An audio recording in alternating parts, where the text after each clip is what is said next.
Hi everyone. Today is my sixth day of video challenge. Welcome you all. Today I would like to talk about myself. എൻ്റെ ലൈഫിലൊരു ചെറിയ story ആർക്കെങ്കിലും ഒരു ഉപകാരപ്പെട്ടായിരിക്കാം. ഞാൻ 9 വർഷങ്ങൾക്ക് മുന്നാണ് കാനഡയിലേക്ക് വരുന്ന സമയത്ത് വരുന്നതിന് മുമ്പായിട്ട് ഞാൻ ഒരുപാട് സ്വപ്നം കാണുമായിരുന്നു. എൻ്റെ ചേട്ടൻ ഇതുപോലെ തന്നെ കാനഡയിൽ ഓവർസീസ് എഡ്യൂക്കേഷൻ വന്നതാണ്. അപ്പോൾ ആൾ തന്നെയാണ് എന്നെ ഇൻസ്പയർ ചെയ്തത്. പക്ഷെ ഞാൻ മലയാളം മീഡിയത്തിൽ പഠിച്ച് വളർന്നതുകൊണ്ട് തന്നെ ഇംഗ്ലീഷൊന്നും വലിയ കാര്യമായിട്ട് അറിയില്ലായിരുന്നു. അപ്പോൾ അങ്ങനെ IELTS പഠിക്കാൻ പോയി. ഇവിടെ വരുന്നതിന് മുൻപ് ആദ്യത്തെ പ്രാവശ്യം എഴുതി തോറ്റു, രണ്ടാമത്തെ പ്രാവശ്യം എഴുതി കോയമ്പത്തൂർ പോയി എഴുതി തോറ്റു, മൂന്നാമത്തെ പ്രാവശ്യം ആയപ്പോഴേക്കും എന്നാൽ ഇൻസ്റ്റിറ്റ്യൂട്ട് മാറാമെന്ന് വിചാരിച്ചിട്ട് വേറെ ഇൻസ്റ്റിറ്റ്യൂട്ടിൽ പോയി. അവിടെയും പിന്നെ മൂന്നാമത്തെ പ്രാവശ്യം എഴുതിപ്പോഴും തോറ്റു, നാലാമത്തെ പ്രാവശ്യം എഴുതിപ്പോഴും തോറ്റു. കൂട്ടുകാരെ അവരവരൊക്കെ കളിയാക്കാൻ തുടങ്ങി. ഫീലിങ്സ് ആയിരുന്നു, പിന്നെ ഒരു വാശിയായിരുന്നു നേടണമെന്ന്.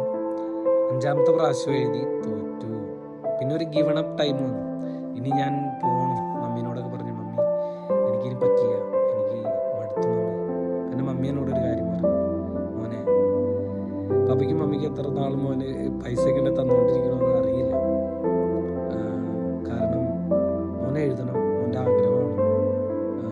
ഫ്രെഡി പോയിട്ടുണ്ട്, എൻ്റെ ബ്രദറാണ് ഫ്രെഡി, ആള് പോയിട്ടുണ്ട്. അപ്പം നീ അവിടെ ചെല്ലണം, നിങ്ങൾ രണ്ടുപേരും ഒരു സ്ഥലത്തായിട്ടിരിക്കണം. മോൻ ഡ്രീം കണ്ടുപോലെ കണ്ടുപിടിക്കണം. അതിന് മോൻ എത്ര പ്രാവശ്യം എക്സാം എഴുതേണ്ട വന്നാലും കുഴപ്പമില്ല. പിന്നീട് ഞാൻ 6ാമത്തെ പ്രാവശ്യം എന്താ പറയുക, ഇടുന്ന ഹാർഡ് വർക്കിൻ്റെ ഒരു എക്സ്ട്രാ എഫേർട്ട് എടുത്തു. I passed.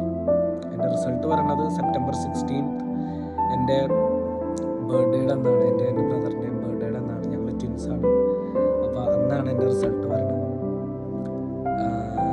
ആ റിസൾട്ട് നോക്കുന്നത്, ആ റിസൾട്ട് കണ്ടു കഴിഞ്ഞപ്പോൾ എൻ്റെ കണ്ണൊക്കെ നിറഞ്ഞു. കാരണം ഒരുപാട് നാളത്തെ കഷ്ടമാണ്. നമ്മുടെ ഡ്രീമാണ് കാനഡയിൽ പറയുന്നത്, നമുക്ക് എല്ലാം നേടണമെന്നുള്ളൊരു ഡ്രീം തന്നെയാണ്. But by the grace of god കുറച്ചൊക്കെ അച്ചീവ് ചെയ്യാൻ പറ്റി. ആഗ്രഹിച്ച പോലെ തന്നെ പെർമനൻറ്റ് റെസിഡൻസ് ഒക്കെ കിട്ടി. നല്ലൊരു കമ്പനിയിൽ വർക്ക് ചെയ്യാൻ പറ്റി. ഇപ്പം ഞാനൊരു ഓൺട്രപ്രണറായി, trying to help other people. So തോറ്റിരിക്കുന്ന ആൾക്കാരോടാണ് ഞാൻ പറയാനുള്ളത്, തോൽവി ഒരിക്കലും ഒരു എന്താ പറയുക, നമ്മൾ തോറ്റ് കഴിയുമ്പോൾ നമ്മൾ ഇട്ടിട്ട് പോകേണ്ടതല്ല. Keep try. One day we will be there. You never know which day it is. So keep trying guys. എൻ്റെ ഈ ലൈഫിലൊരു ചെറിയ സ്റ്റോറിയാണ്. നിങ്ങൾക്ക് ചെറുതായിട്ട് തോന്നാം, പക്ഷെ എനിക്ക് വലുതാണ്. ഞാൻ അനുഭവിച്ച എൻ്റെ ആ സമയത്തുള്ള എൻ്റെ മാനസികാവസ്ഥയും എല്ലാം വളരെ വലുതായിരുന്നു. വലിയ വില കൊടുക്കേണ്ടി വന്നു എൻ്റെ ജീവിതത്തിൽ. So keep try.